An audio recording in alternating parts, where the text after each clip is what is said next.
Hey everybody, in this video series we'll have a look how to develop a computer game, even if you are an absolute beginner with that. Yeah, we don't go in deep, it's just a basic tutorial so you know what you have to learn, what tools do you need, but we just explain the basic of the tools, not every detail. So it's for a very beginner, not for a developer. So you develop a Roman city builder. As a player, what can I expect? It's a regular Roman city builder, so you build streets, buildings, houses, and for example some entertainment buildings like a theater, arena, and so on. It's a Roman city builder, and the cool part is 80% of these buildings you can visit for real, so they actually exist. Wow, okay. So you can go on the website and check the GPS coordinates and you see where these buildings are. So for example, you create a theater, you see how it looks, and then you go to the real site and you see, wow, okay, you see the walls and so on. So that's the cool part. Wow. And the game, actually, it's not a city builder by itself. So you build different cities in the Roman Empire and you can connect these cities and you can trade with each other. Okay, cool. That's the game. Wow. But how are you going to do that? You just check out some videos of Romans or old historic videos, or where do you get your information from to build it this exactly like it was?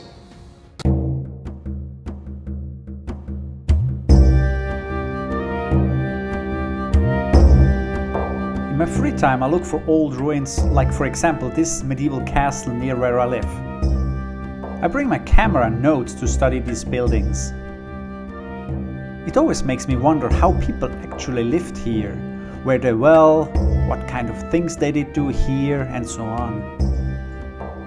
I want all players who will play the game to be able to go out and discover the same ruins as I did. I often visit the ruins to rebuild them later in the game. For example, I have reconstructed this Roman fort as exactly as possible, but often information like the height of the walls, etc. is missing. Therefore, I have to visit several ruins and study visualizations in order to have an exact picture. So what does Pax Augusta actually mean? Has it to do something with the Emperor Augustus? Is that right?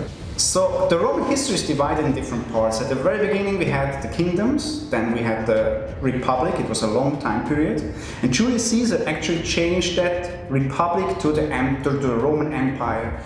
And the Emperor Augustus was the first emperor, it wasn't Julius Caesar. And with Augustus, the Roman Empire grew and was very powerful. Mm-hmm. So we had 250 years where Augustus ruled this Roman Empire, or he started to rule that. There were other emperors. And this time period was full of peace, full of wealth, and the Romans were very powerful. And the point is, usually we call this Pax Romana. Okay. This time period, but we also call it Pax Augusta because everything started with him, that's the case. So that's why it's called Pax Augusta.